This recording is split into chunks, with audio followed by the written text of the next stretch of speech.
한글 단어 조성 원리를 통한 한글 문해력 강좌 한자 공부 요양도 380번째 시간을 시작하겠습니다. 첫 번째로 살펴볼 한자는 허파라는 의미의 태자가 되겠습니다. 우리가 이제 호흡, 특히 이제 외호흡을 하는 장기가 되겠습니다.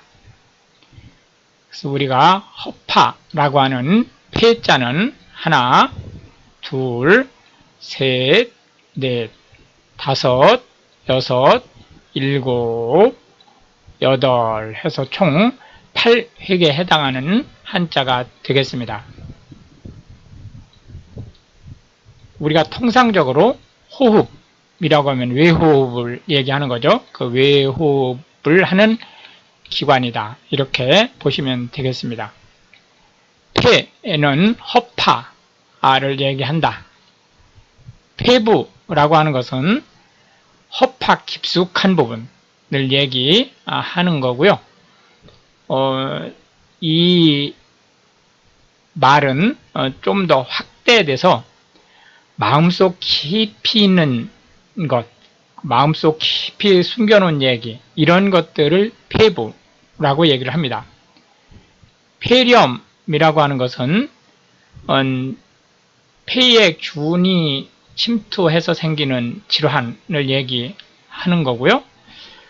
우리가 지난 3년여 동안 전 세계를 어렵게 했었던 중국의 그 폐렴이 바로 우리가 얘기하는 코비드-19, 즉 코로나 바이러스를 얘기하는 거죠. 폐결핵이라고 하는 것은 결핵균에 의한 질환 중에서 폐에 발생한 것을 얘기합니다. 진폐라고 하는 것은 먼지가 폐에 차곡차곡 쌓임으로써 폐의 기능을 하지 못하게 하는 질환을 얘기합니다. 폐암이라고 하는 것은 폐 자체에서 과하게 성장하는 세포로 인해서 발생한 덩어리, 이걸 얘기하는 거고요. 다른 부위에서 암이 발생을 해서 폐로 전이된 것, 또 폐암이라고 역시 말을 할 수 있겠습니다. 폐포라고 하는 것은 폐의 가장 깊숙이 또 핵심적인 부분으로 포도송이처럼 이제 생겨서 코를 통해서 흡입한 산소를 혈액에 전달을 하고 또 혈액을 통해서 들어온 이산화탄소를 폐로 내보내는 그런 역할을 하는 곳이다. 이렇게 얘기할 수 있겠습니다. 폐활량이라고 하는 것은 한 번에 들이실 수 있는 숨의 양 또는 뱉을 수 있는 숨의 양을 얘기합니다. 폐병이라고 하는 것은 폐에 발생한 질환을 얘기하는데요. 앞에서 얘기한 폐렴, 폐결핵, 진폐, 폐암 이런 것들이 모두 폐병에 해당되는 말이고요. 한국어로 된 문학, 소설 같은 거 이런 거라든지 이런 쪽에서 폐병이라는 말이 나왔을 때 다른 일체 설명 없이 그냥 단순히 폐병이라고 호칭이 됐을 경우에는 폐결핵을 얘기할 수 있습니다. 여러 가지가 다 폐병이긴 하지만 폐에 발생한 질환이 아무 설명 없이 그냥 폐병에 걸렸다 이렇게 표현을 할 때는 폐결핵을 얘기한다고 보시면 되겠습니다. 해서 폐에 대한 상대 개념은 이건 반대말은 아닙니다. 그러나 이제 한국어의 그 조성에서 볼 때 폐와 짝을 지어 다니는 말이 주로 심장을 심장을 얘기를 하기 때문에 뭐 심폐기능 이런 식으로 그러기 때문에 이제 폐에 대한 상대 개념으로는 심장을 나타내는 심자를 들어보았습니다. 두 번째로 살펴볼 한자는 추녀라는 의미의 헌자가 되겠습니다. 여기서 추녀라고 하는 것은 한옥에서 지붕 끝부분에서 빗물이라든지 이런 것들이 떨어져 내리는 부위를 우리가 추녀라고 얘기를 하는 거죠. 그런데 이제 이 헌자는 실제로는 이제 추녀라는 의미를 가지고 있지만 동헌이라는 의미로 통상 쓰이고 있습니다. 현대 한국어에서는. 그래서 이제 동헌이라는 의미를 한번 살펴보도록 하겠습니다. 하나, 둘, 셋, 넷, 다섯, 여섯, 일곱, 여덟, 아홉, 열 해서 총 10획에 해당하는 한자가 되겠는데요. 동헌이라고 하면 통상 이제 조선시대를 기준으로 할 때 관공서를 얘기합니다. 오죽헌이라고 할 때 이 오죽은 검은 대나무를 얘기하는 건데요. 통상 오죽헌이라고 하면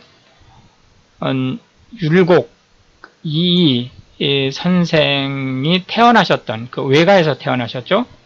외가 강릉에 있습니다. 강원도 강릉에 있는 율곡의 탄생지를 얘기합니다. 환한설원이라고 하면 우리나라 조선시대 가장 유명한 소설가 허균의 누나입니다.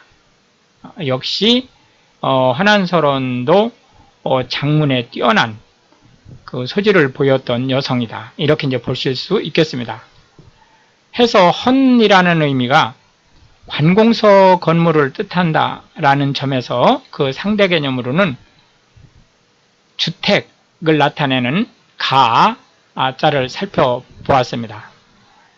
마지막 세 번째로 살펴볼 한자는 덥다라는 의미의 개자가 되겠습니다. 여기서 덥다라는 의미뿐만이 아니고 덥게라는 의미로도 함께 쓰이고 있다. 이렇게 이제 보시면 되겠습니다.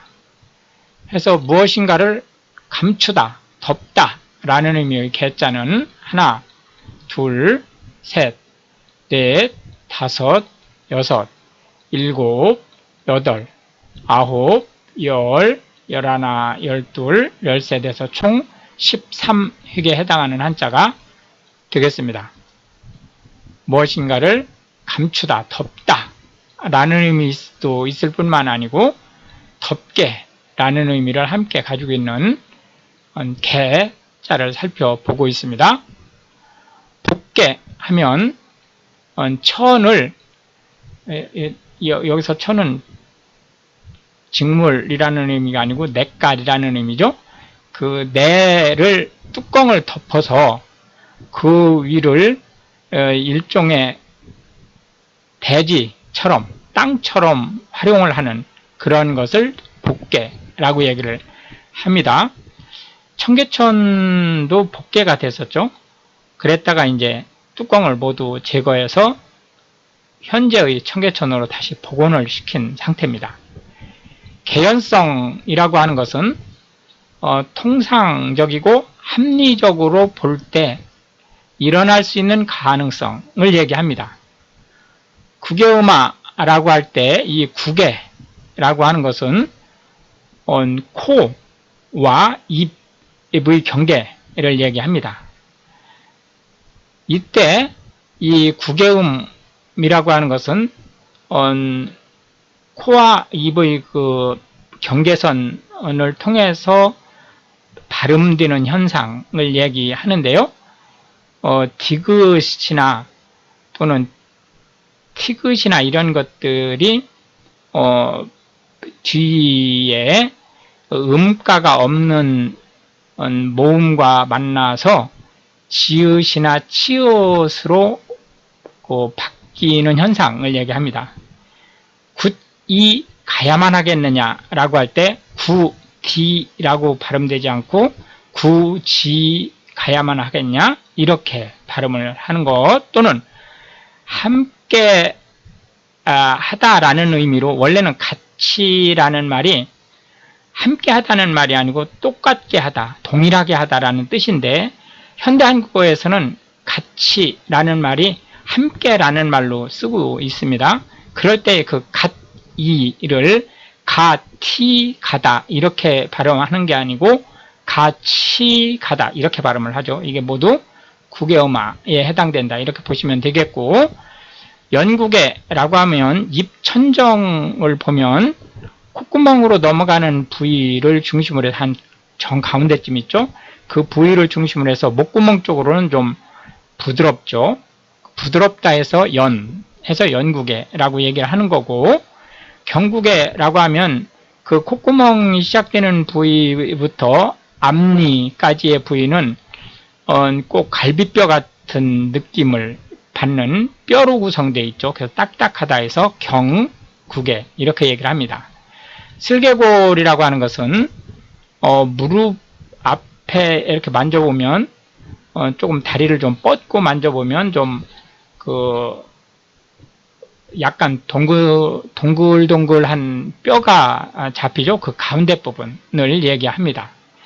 투개골이라고 하는 것은 머리를 감싼 뼈를 얘기하는데요. 통상 우리가 해골이라는 말로 같이 쓰고 있습니다. 대개라고 하는 것은 전반적으로 또는 일반적으로 라는 뜻이고, 열에 8, 9은 의미를 가지고 있습니다. 연개 소문은 고구려의 마지막 시대의 대장군을 얘기하고요. 실제 이제 왕보다 더 힘이 좋았던 신하다. 지금으로 말하면 총리급입니다. 라고 이제 보시면 되겠습니다. 해서 무엇인가를 덮고 감추다 라는 의미의 개자에 대한 상대 개념으로는 보여주다, 드러내다 라는 의미의 시자를 들어보았습니다. 이렇게 해서 이제 오늘도 우리는 3개의 한자와 각 한자에 대해서 9개씩의 현대 한국어에서 자주 쓰고 있는 단어 및 그 상대 한자를 살펴보았는데요. 이것이 한글 문해력 향상에 도움이 되고, 특히 외국인으로서 한국어를 배우시는 분들한테 한글 단어 조성 원리 및 한자가 한글 단어에 끼치는 영향에 대한 폭넓은 이해를 전달받으실 수 있기를 바라겠습니다. 시청해 주셔서 감사하고 우크라이나 알려 기도해 주시면 더욱 감사하겠습니다.